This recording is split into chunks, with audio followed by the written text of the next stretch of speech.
Hello. हाँ जी। हाँ जी, कौन बोल रहे हो सर? मैं लहरी सिंह मीणा, वरिष्ठ अध्यापक, दंड स्कूल से बोल रहा हूँ। जी, मैं पत्रकार शिवा बात कर रहा हूँ। सर, मैं थोड़ा सा जानना चाहूँगा, आपके जो स्कूल में ये मामला हुआ है इसको लेकर के, और आपके ऊपर आरोप प्रत्यारोप भी लग रहे हैं, तो क्या कहना चाहोगे आप? किस लिए आरोप लग रहे हैं मेरे ऊपर सर? जैसे ग्रामवासी आपके ऊपर आरोप लगा रहे हैं कि आपने उनको पीटा है और अभद्र भाषा का उपयोग किया है आपने। नहीं, गलत बात है सर। जी। तो क्या? मैं कक्षा 10 में पढ़ा रहा था 12:20 पर, जी। और उसी वक्त विजय सिंह जी अध्यापक की गर्दन पकड़ के हम्म। और एक व्यक्ति, एक उसके पीछे था, जगमोहन बैरवा, हम्म। सुरेंद्र नाम का लड़का था, जो वो किसी बात को लेके कक्षा में हाथापाई गाली गलौज हुआ और वो ऑफिस में आए। हम्म। मैं बगल के ही कमरे में बैठा हुआ था। जी। जैसे ही मुझे विजय सिंह जी ने दबे स्वर में और आवाज निकाली, मैं गया ऑफिस में और मैंने देखा कि उसके थप्पड़ मार रहे थे, गर्दन दबा रखी थी। जी। मैंने बीच बचाव करने का प्रयास किया। बीच बचाव के ही उपलक्ष्य में थोड़ी छीना झपटी हुई। सुरेंद्र जी टेबल से नीचे गिर गए थे। अच्छा। उसके बाद में हमने काफी समझाइश की, हाथ जोड़ के निवेदन भी किया कि यार जा तू, तेरा सब कोई लेना देना नहीं है। लेकिन वो नहीं माना और उसने किसी 10-15 व्यक्तियों को, ग्रामीणों को बुलाया। अच्छा। तो गेट पर आए, हमने गेट बंद कर लिया। ग्रामीणों का इस तरीका बिहेव देखा तालिबानी, और हम घबरा गए। मेरे साथ में 2 बाबूजी और थे ऑफिस के अंदर। जी। एक कैलाश जी थे, विजय सिंह जी थे, मैं भी था, और राकेश यादव जी थे। अच्छा। हमने कमरा बंद कर लिया। राकेश जी बाहर निकल गए थे कि यार मैं देखता हूँ। हमने गेट को बंद किया और वहां पर लाठी फरसी जंग शुरू कर दी उनने। और उसके बाद में हम देखते रहे खिड़की से। फिर पत्थर आए, हमारे ऊपर जानलेवा हमला हुआ।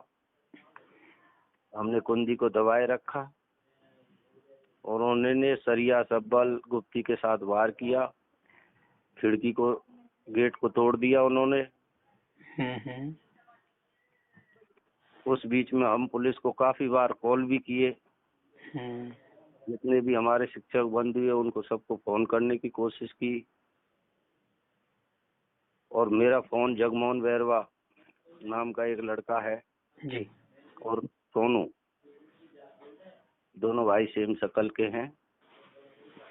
तो उन्होंने मेरे को, जैसे मेरा फोन चला गया, मैं किसी को कॉल करने के लायक भी नहीं रहा। अच्छा। पर मैं घबराया, गेट बंद किया, टेबल को गेट से लगाया, जान बचाने का भरसक प्रयास किया। उसके घंटे आध घंटे बाद, घंटे भर का समय लगा और पुलिस आ गई थी, जब जाके हमारी जान बची। अच्छा सर, विद्यालय एक विद्या का मंदिर होता है, लेकिन जब ऐसे असामाजिक घटना होती है तो क्या कंट्रोल होना चाहिए उसके लिए? आप कंट्रोल ये होना चाहिए कि पुलिस स्कूल से नजदीक होना चाहिए, कनेक्टिविटी में होना चाहिए। शिक्षक की सुरक्षा के लिए कोई बेहतर कदम उठाने चाहिए सरकार। अच्छा सर, आपके ऊपर स्पेशली जो ग्रामवासी हैं वो आरोप लगा रहे हैं कि आपने बच्चे को फावड़े से मारा।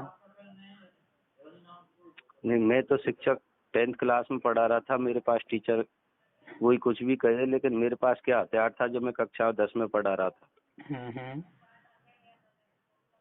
अच्छा। तो मेरे पास फावड़ा कहाँ से आया? अरे विद्यालय में फावड़ा और क्लास में लेके मैं क्या फावड़ा लेके पढ़ाऊंगा क्या? बिल्कुल। अच्छा, जबकि ये मैं उनका नियम पढ़ा रहा था। जी, लोग बाग आरोप भी लगा रहे हैं कि टीचरों ने करंट दौड़ा दिया गेट पर, मेन गेट पर। मेन गेट तो था ही नहीं, वो तो ऑफिस का गेट था। जो गेट टूट चुका था 80%, जान बचाने का कोई ऑप्शन नहीं था। उन्होंने लाइट को काट दिया गया था बाहर से। जी। इन्वेटर का था कुछ मेंटली एबिलिटी के कारण, साइंस का टीचर होने की वजह से इन्वेटर के तार को डोरी तोड़ के हुए टच किया था। तोड़ी तो उन्होंने थी लेकिन टच मैंने भी कर दिया, जिससे उनके वो सब्बल से जब उसको काट रहे थे जी। तो उसमें हो सकता है कितना करंट आया मुझे पता नहीं है। अच्छा, लेकिन उससे वो सब्बल और छूट गया था। फर्शी जो बाहर कर रहे थे गेट को तोड़ने का, तो वो छूट गए थे झटका लगने के कारण। इतने नहीं, पुलिस आ गई थी। चलिए सर, बहुत बहुत